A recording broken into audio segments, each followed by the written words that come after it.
Hello, hello. It's Carla Italiano live from Savannah, Georgia. I am excited to bring to you information from day 40. It's day 40 of our 90-day run, our social media 90-day run GoPro Accelerator. Today's training was really small. In fact, there wasn't even much training per se, but we got our assignment up front, and then there was a lot of fantastic information in the Q&A. In fact, it's still going on, but I stayed for an hour and then I had to jump off so I could get this done before my next thing and bring this information to you. So excited to share. So first of all, our dare for the weekend, because it's live, this is Friday. So each Friday we get a 3-level assignment. We can choose level 1, 2, or 3. The dare or the assignment is to ask the question. And if you remember, as part of this process, we saw this back on our day where we learned about the group chat messaging. And so just to refresh really quick, this is find add message. We're finding people in groups or in comments on our posts. We're adding them as a friend and we are messaging them, the name, how we found them, and asking the question.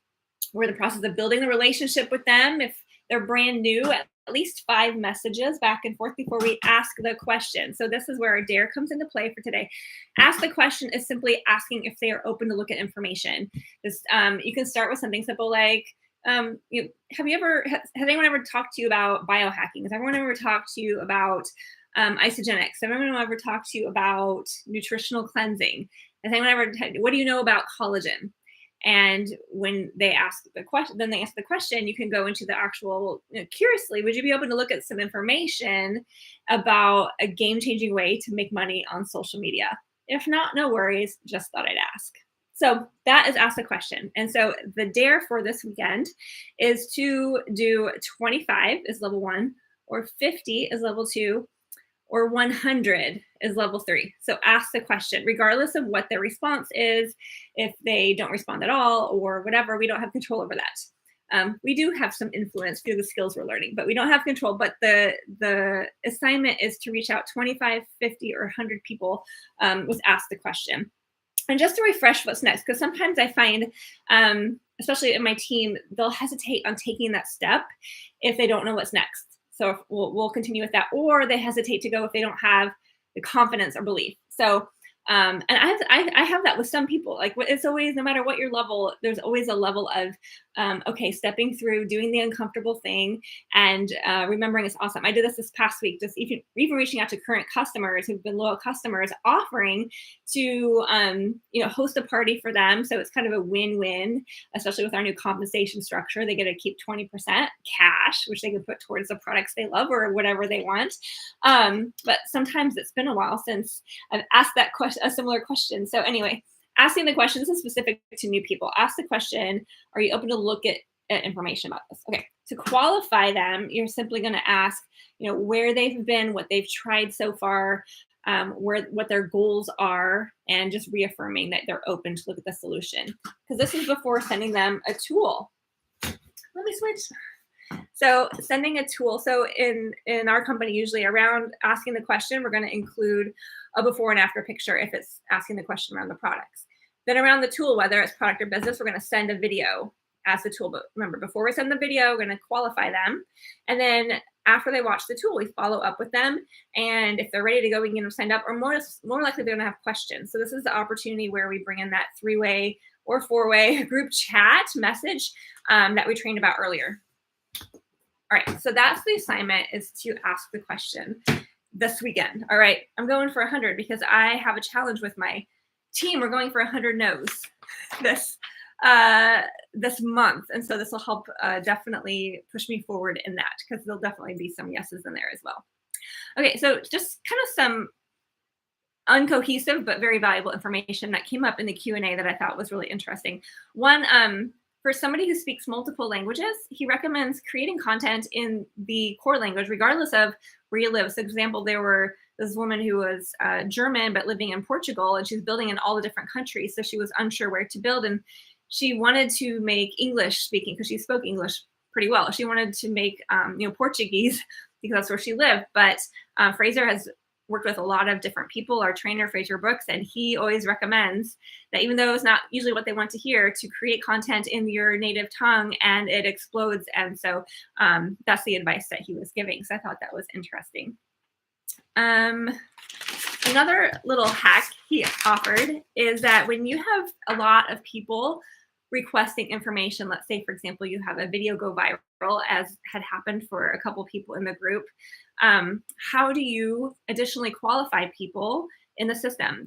And one of the questions was, should we add a kind of type form that they have to enter? And Fraser mentioned that that might be overqualifying people, that they'd opt out because that's too much work to fill in another form in order to get additional information. So you can ask questions manually still to qualify them, but then something you can do is pretend to be someone else, like pretend to be your own assistant, or you might even coach somebody in your family or who's close to you to take your phone and use your account and message information. But basically, you can pretend to see like, hey, Mary, thanks for reaching out. This is so and so. This is Tammy. This is Carla's assistant, but it's from it'd be from my account. But say introduce as this is her assistant, which I have an assistant, so I can maybe even ask her to do this, a virtual assistant. Now that I'm brainstorming this.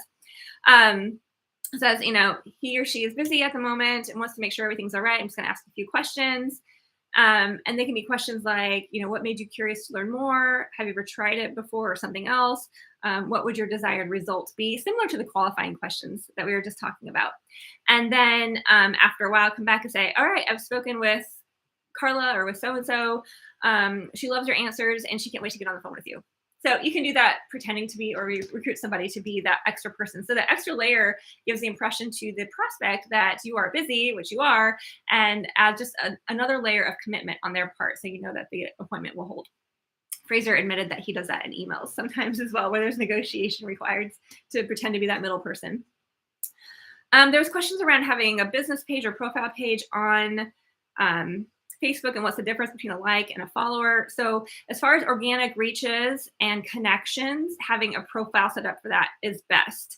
Having a page can make it easier to build a following. However, having a page doesn't allow you to message someone directly unless they have first commented on one of your posts or messaged you first. So if you're building on a page, but I have a page, but I don't really build from it. But if I were to go live on my page, for example, it's extra important to use the call to action skills that we have learned so that people are incentivized to comment on your post, on your live, and that will allow you to then message them. Otherwise, if they just like or they're just a follower, you don't have access to connect with them directly. So that's really important. As far as having a business page that you can like or a public figure page that people can follow, there's no difference as far as the algorithm or the weight of people following. So either one that you set up is fine. Okay. Something on there with some growth to her Instagram page, but she wanted to know specifically how she can grow it, like 10x it. And so the 3 ideas that Fraser Brook recommended was first to do group lives on Instagram. So I did yesterday's assignment this morning. I did a live using the question segment. So thanks to you if you submitted actually got some actual questions, but then I also typed in my own. But do some group lives that have 2 or 3 people on the live at the same time. That can help grow your following. Another one is do collaboration Instagram Reels, which is where like you record something and somebody else records something and you have different clips of videos and then you go back and forth. So your friend can send you, like, it'd be like interview style, like we talked about the other day, interview style, and you do the question and they have a video of them answering and then you receive the videos and splice it together. So that can help grow your following. And also doing a series of remixes. So remixes would be like you have a reel and then you come on as a remix and you see it. Actually, I've never done one of these, but you see it all the time. Like there's a reel playing and the screen is half and half and the other half is a face just kind of like responding to it or yes or disagreeing. And usually it is disagreeing. If you disagree with someone else's opinion on something, those tend to trend well. So those 3 things were tips in order to grow your Instagram following. The question was asked how many lives to do per day on, I think it was on Facebook, but probably on either of them, because this person was seeing other leaders in his company doing multiple lives every day. And Fraser's response was do as many as you can while building the confidence, but one a day is definitely plenty to do once you're at that point. So one a day is good. You don't need multiple a day long term. Is it better to have one account or multiple accounts on Instagram? And he kind of did a rundown for us of all the profiles of all the different platforms. So for Facebook, for example, having a profile on Facebook, never have more than one. It's pretty common sense. But for pages, on Facebook pages, you can have more than one.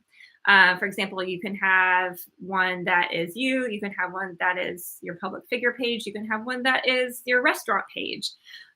What he didn't recommend is having one for your network marketing business. So he didn't explain it very much, but he said they won't like that very much and it'll kill your algorithm. So, okay. On Instagram is the one platform where you can have multiple ones. For example, there was a mom on there who had one account that was a lot of like autism parenting, and another account that was like wellness based, another one was personal development space. And so you can merge it if that's overwhelming. Otherwise, Instagram is the one page where it's friendly to having multiple accounts. On YouTube, you only need one because it's not feed based, it's search based. On TikTok, it's like Instagram, but you can run with that and take it to other platforms. And Twitter, one account, and LinkedIn, one account is recommended. On YouTube, some interesting things, since we're on YouTube now, but he recommended that in a video, because there's no way to message, like there's no, like if you wanted to message me, there's no way here on YouTube to message. So for example, what I should be saying is, and what I will probably add and what you can add to yours on YouTube is, if you'd like to connect with me, go do so on Instagram or Facebook. So if I were doing an actual like call to action business call here, I would say, find me on Instagram or Facebook and message me there if you have questions. I believe there's a link that will work, and I'm going to try to add it to the caption of my videos from now on. I might go back and try to edit it here. It's m.me/Carla Italiano. So you m.me/your Facebook username. It'll take them to Messenger. So that is an easy way to send it. Somebody suggested that maybe it'll also work with your phone number. So instead of your username, use your phone number. I haven't tried it yet. Or another option is to invite them to WhatsApp. So maybe get another phone number for yourself, not your main number, and have a WhatsApp account associated with it. And then you can invite people to connect with you on WhatsApp using that second phone number for yourself. Because from a business standpoint, emails and especially phone numbers are the number one thing to be able to connect with people on. So that's a way to contribute that. So anyway, that is it for today. Have an awesome weekend, and we'll see you back again on Monday. Thanks so much.